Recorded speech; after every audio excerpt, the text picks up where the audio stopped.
The sportsbook's biggest edge isn't their mountains of data, or their rooms full of experts, or even their deep pockets. It's your lack of knowledge.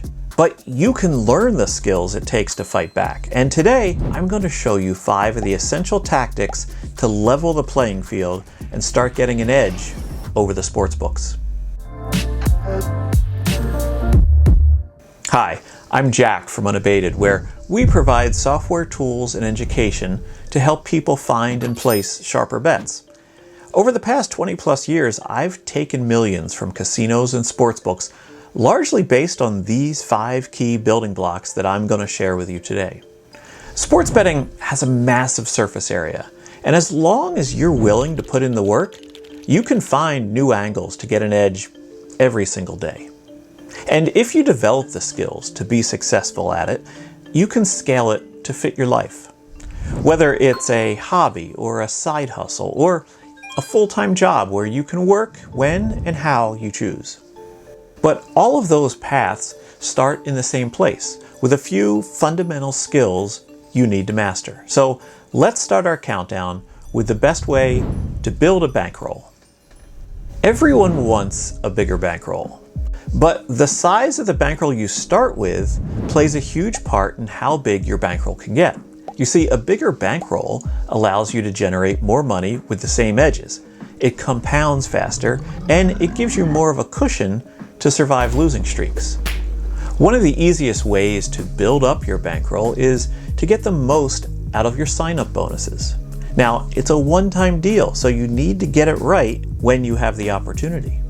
One of the most common bonuses that sportsbooks use is the risk-free bet promo. First, play for the maximum bonus that your bankroll can sustain.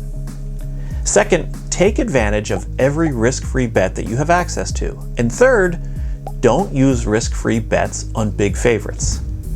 This strategy maximizes the expected value of your bonuses instead of wasting them on short price plays that don't do much to help expand your bankroll. And when you're signing up for as many bonuses as you can, you automatically jumpstart the next thing on our list, and that's mastering line shopping. The more bonuses you sign up for, the more sportsbook accounts you'll have. And you want to have as many accounts at sportsbooks that are as available to you as possible. That's because it gives you the ability to effectively shop for lines, which isn't any different than shopping for the best price on anything else. If you wanted to buy a new Jeep, you wouldn't go to just one dealership, you'd try to find which one in your area had the best price. Line shopping means before you make any bet, you scan the sportsbook to see who has the best price and make your bet there.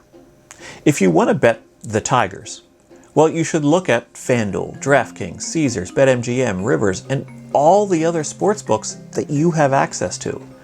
Now, some might list Detroit at plus 140. Some might say plus 145. It might seem like a small difference, but when you're making dozens of bets a day, these small differences add up over time. Line shopping is the single sharpest thing you can do to improve as a bettor. It allows you to win more when you win and lose less when you lose. In fact, losing less when you lose is why we're going to do number 3 on the list. Figuring out the hold. An essential skill is looking for bets that have the lowest possible hold, even before we think about what team or even what sport we want to bet on. You see, the hold is the amount of money the sportsbook keeps on every market after all bets have been collected and winners paid out.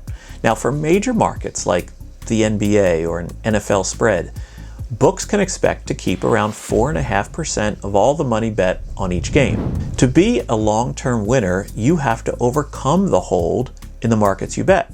So it's critical that you want to look for markets where there is as low a hold as possible. Now, when the hold is low, you don't have to be right as often as you do in a higher hold market. And when you lose less. One way to make sure you're finding low hold markets is to calculate the hold by finding the best price on the underdog at all your available sportsbooks and then the best price on the favorite. This is commonly referred to as finding the synthetic hold. You can calculate the hold in that market and decide if you have a good opportunity or if it's one where the hold is so high that it's not worth playing. Once you're used to looking over all the books in the market to find good opportunities, well, then the next thing on our list is a natural step: finding your source of truth. That's because you'll start finding information at one sportsbook that you can use against another. So how does that work? Well, it starts by understanding that not all sportsbooks are created equal. What's the difference between Circa Sports and Caesars? Well, they both let you bet on a variety of sports, they both have apps or places you can bet in person, and they both are legal regulated entities that you can trust. But Circa Sports is a sharp book, and Caesars is a recreational book. And the difference comes down to how they run their operation. You see, books like Circa adjust their lines based on information they take in from customers that they know to be sharp. And recreational books tend to just follow the moves that the sharp books make. Now, when you know which books are making moves based on sharp information and which ones are merely following the herd, you can leverage that information. This is what top-down betting is all about. So we've built up a bankroll, and we've learned how to find the sharp betting opportunities and how to get the most out of them once we find them. But there's one skill left that you need that touches on every single facet of sports betting. The number one skill you need to master to start betting sharper is to learn how to equate price and probability. This is what drives all of your decisions as a bettor. When it comes to betting, we use the word price a lot, but what is a price? Well, every bet has one. If a money line bet is Dodgers minus 180, well, that's the price. Or a spread bet that is the Knicks plus 3.5 minus 110, well, then the price of that bet is minus 110. But a price is really just another way of saying a probability. There are simple formulas to turn any price into a probability, and I'll leave them in the description below, or you can use our free odds converter at Unabated to convert any price you see into a probability.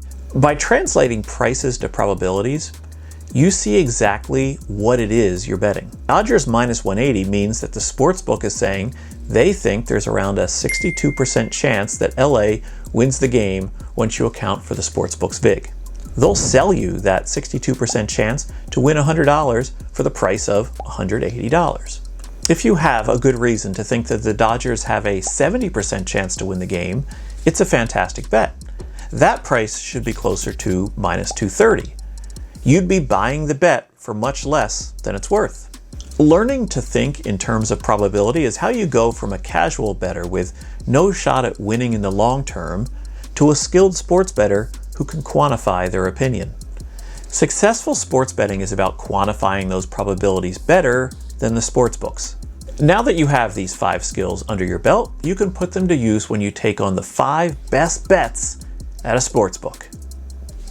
Let's go check it out.